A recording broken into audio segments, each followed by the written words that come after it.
Здравствуйте, уважаемые телезрители! В эфире очередной выпуск программы «Вестник профсоюза образования». Мы расскажем вам о деятельности профсоюза работников образования и ответим на все ваши вопросы. Смотрите сегодня в выпуске. На базе санатория Серноводск-Кавказский 105 человек смогли пройти профсоюзные курсы повышения квалификации и одновременно санаторное оздоровление. В ноябре прошло первое из запланированных по всей республике онлайн-собрания первичной профсоюзной организации. Начать решили свои встречи с представителями селения Надтеречное. В Грозном завершился турнир по мини-футболу среди команд техникумов колледжей республики. Завершился очередной обучающий семинар для председателей первичных профсоюзных организаций, который проходил на базе санатория Серноводск-Кавказский. 105 человек смогли пройти курсы повышения квалификации и одновременно санаторное оздоровление. Семинар был призван приумножить знания, улучшить навыки профсоюзных работников для реализации профсоюзных задач.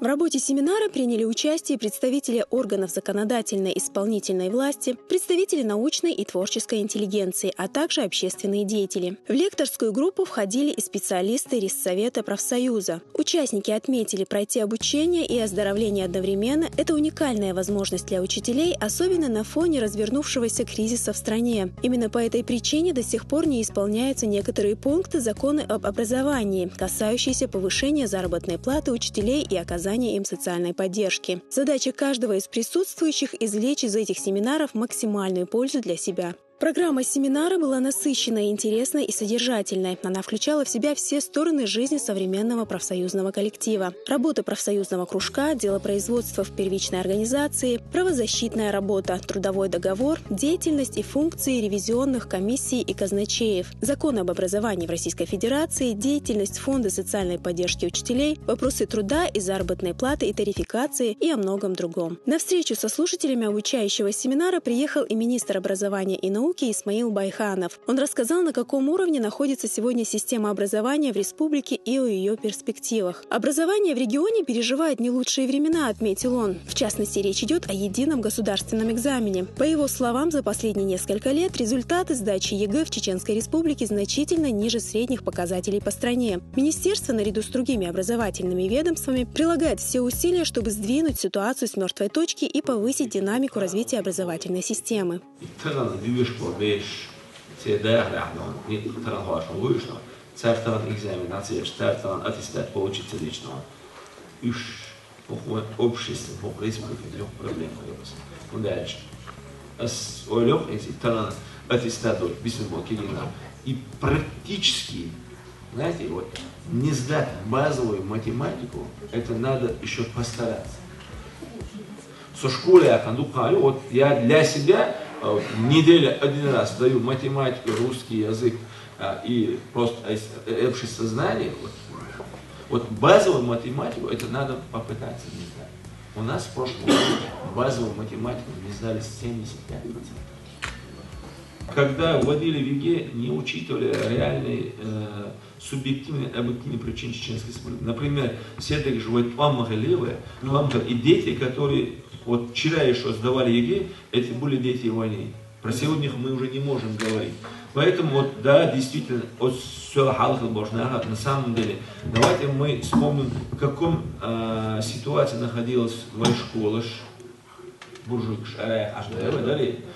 чудо иметь курс, В завершении своего выступления министр поздравил всех слушателей с семинаром, призвал их совершенствовать свои профессиональные навыки, искать новые, более творческие и инновационные подходы в педагогической деятельности. О возникновении и развитии профсоюзов в стране и республике рассказал председатель Совета профсоюзов в Чеченской республике Хусейн Салтагиреев. Профсоюзы, отметил он, во все времена были единственным демократическим объединением, которое стояло на страже социальной защиты простых рабочих. Они сделали очень многое для ликвидации безработицы, безграмотности в стране. И эта добровольческая правозащитная миссия продолжается по сей день. Говоря о сегодняшних реалиях, Республиканскому профсоюзу удалось добиться многих успехов и занять достойное место в рейтинге лучших региональных профсоюзных организаций в стране. И тем не менее расслабляться нельзя, поскольку нерешенных проблем еще много, особенно в первичных профсоюзных организациях, отметил он. Уровень профсоюзного охвата профсоюзным членством у нас один из самых высоких.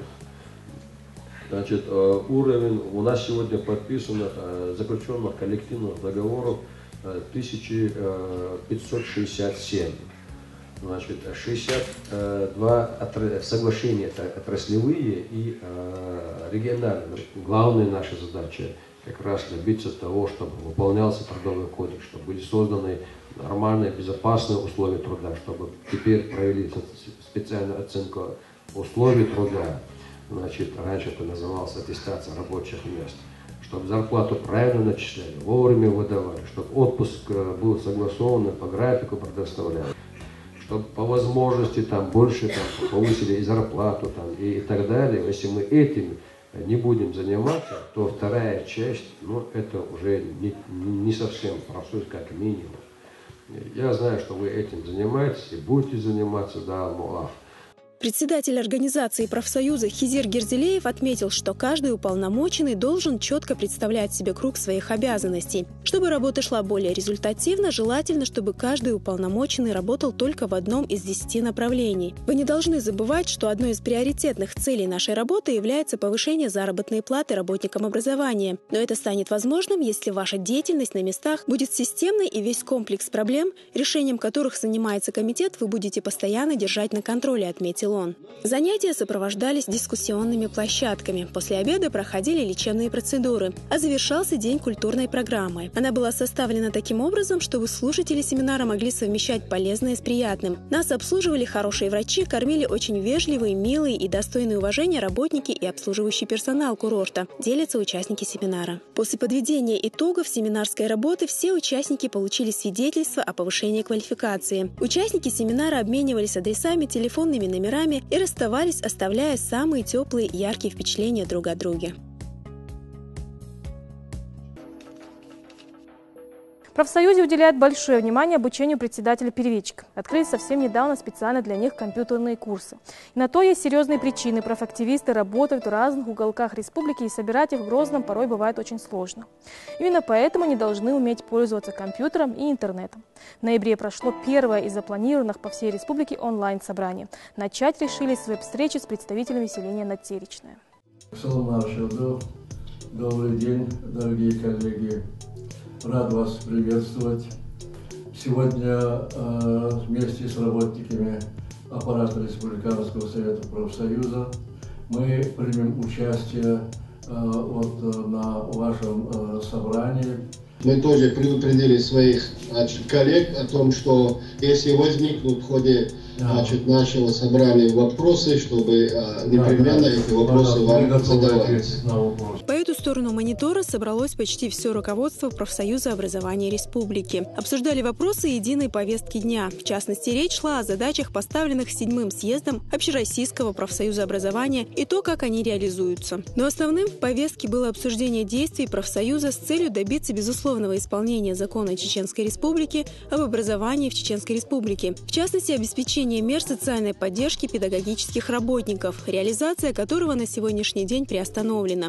Вопрос, который вызывает больше всего озабоченности со стороны педагогических работников, конечно же, оплата труда. Участники собрания рассмотрели ряд предложений для внесения в положение об оплате труда работников государственных образовательных организаций и в закон об образовании, направленных на повышение оплаты труда и компенсационных выплат за использование услуг ЖКХ, также вопрос оздоровления работников образования. Участники совещания договорились, что все требования по данному вопросу профсоюзные активисты района будут направлять в адрес правительства, парламента и Министерства образования и науки Чеченской Республики. Уважаемые коллеги, я очень рассчитываю, что ваше собрание внимательно отнесется ко всем пунктам повестки дня и примут соответствующие решения. Какая еще такая чисто, так сказать, просьба такая человеческая, что ли, чтобы не только активно участвовали в обсуждении этих вопросов, скажем, избранные наши активисты, там 3-4 человека,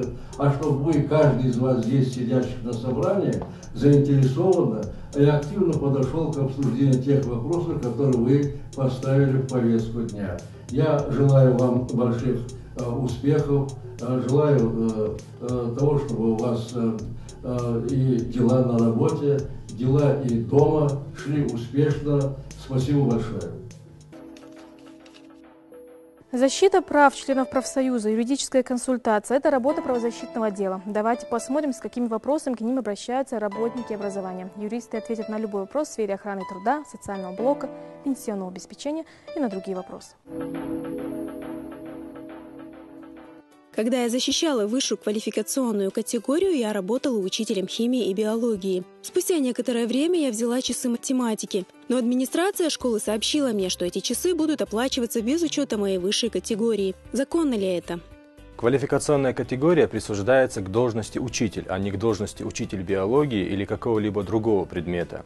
И действует она в течение 5 лет, независимо от того, учителем какого предмета вы являетесь. Другими словами, вы могли защитить ту или иную квалификационную категорию, будучи учителем, например, географии, а впоследствии вы стали учителем математики, если, конечно, образование вам это позволяет. Но свое действие категория не потеряет до окончания своего временного срока. Срок действия моей квалификационной категории истек во время отпуска по уходу за ребенком. И когда я вышла на работу, моя заработная плата уменьшилась. Правомерно ли это? Как уже было сказано ранее, срок действия квалификационной категории равен 5 годам. Независимо от того, находились ли вы в отпуске или на больничном, срок ее действия в этот период истекает. Соответственно, окончание срока действия категории ведет к понижению заработной платы. Сохранить прежний уровень заработной платы возможно лишь только в том случае, если в вашем действующем коллективном договоре предусмотрены условия, в соответствии с которыми за женщиной, у которой срок действия категории истек или истекает во время нахождения в отпуске по уходу за ребенком, сохраняется тот уровень заработной платы, который был, когда вы уходили в отпуск. Когда приезжает цирк, учителей заставляют сбывать билеты под страхом того, что все нереализованные билеты придется оплатить нам из своей зарплаты. Правомерны ли такие действия со стороны руководства школы и что делать в такой ситуации? Обязанностью учителя является обучение и воспитание детей. Такое явление, как заставлять учителей сбывать какую-либо продукцию, недопустимо и незаконно. Другое дело, когда учитель добровольно, по своему желанию, информирует детей и их родителей о том, что приехал цирк и что существует возможность приобрести билеты в школе. И совершенно другое дело, когда под угрозой так называемых штрафных санкций учителей заставляют реализовывать что-либо, что не имеет никакого отношения к учителю и к его работе. В таких случаях рекомендую обращаться за помощью в первую очередь в первичную профсоюзную организацию или в другие организации, в том числе и в правоохранительные органы. Если у вас также появились вопросы, обязательно напишите письмо профсоюзу. Адрес увидите на экране.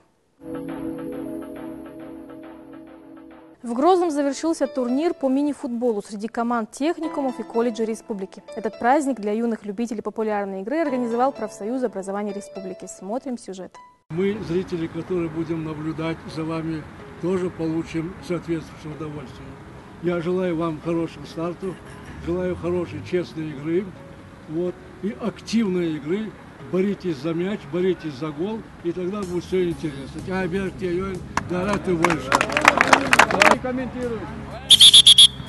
Капитаны, сюда! На старт турнира вышли участники 16 команд, в каждой из которых по 5 игроков. Сильнейший коллектив определяется по олимпийской системе, когда проигравший выбывает, а победитель продолжает свой путь по турнирной сетке. Уже в первом матче между Аргунским механико-технологическим и Калиновским аграрно-техническим техникумами был зафиксирован разгромный счет 6-1. Именно с таким перевесом аргунцы нанесли поражение своим соперникам из Наурского района. Вопреки имевшим место некоторым сомнениям организаторов состязания, игроки показывают умелое владение мячом, прекрасное тактическое мастерство, хорошие скорости и высокую результативность. Главное не победа, а участие. Этого принципа на данном турнире придерживаются все его участники. Проигравшие поздравляли с победой соперников и становились в ряды болельщиков. Интересно отметить, что большинство игроков и их учителя, тренеры, члены профсоюза образования с удовольствием участвуют во всех его начинаниях. Данный турнир убедительное тому доказательство.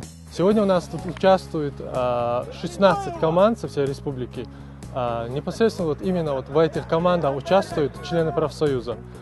Мы изначально решили для мотивации профсоюзного членства сделать так, чтобы именно в нашем футболе участвовали именно члены профсоюза.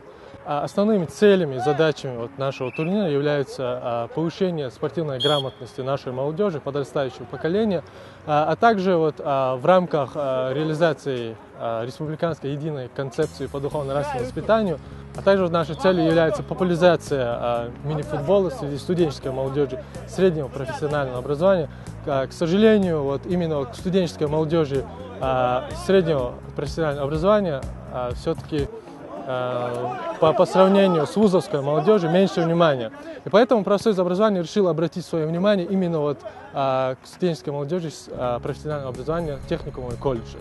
На второй день турнир продолжился в 4 финальных матчах республиканского турнира по мини-футболу среди студенческой молодежи профессионального образования Чеченской Республики. И мы смогли узнать имена победителей. Первое место заняли футболисты гуманитарно-технического техникума в интересной и напряженной игре, взявшие верх над сверстниками техникума профессиональных технологий и финансового права со счетом 5-3. Третье место завоевала дружина Серноводского аграрно-технического техникума. Им удалось со счетом 3-1 обыграть соперников из команды Чеченского транспортного техникума. Все 16 команд, принявшие участие в первом республиканском профсоюзном турнире такого статуса, показали в ходе двухдневных соревнований хороший футбол и умение сражаться до конца. Ну а главное, организаторы турнира достигли главной цели – собрали под знаменами профсоюза молодых, полных спортивных и жизненных амбиций студентов. На торжественной церемонии награждения победителей и участников турнира по мини-футболу председатель чеченской организации Общероссийского профсоюза образования и науки Хизир Гизелиев отметил хорошую физическую подготовку студентов, их умение достигать поставленной цели, их студенческую солидарность, что, несомненно, им пригодится не только в спорте, но и при участии в деятельности профессионального сообщества. Всем игрокам команд призеров и команды победительницы были вручены медали соответствующего достоинства, кубки и дипломы за командные достижения, а также памятные сувениры.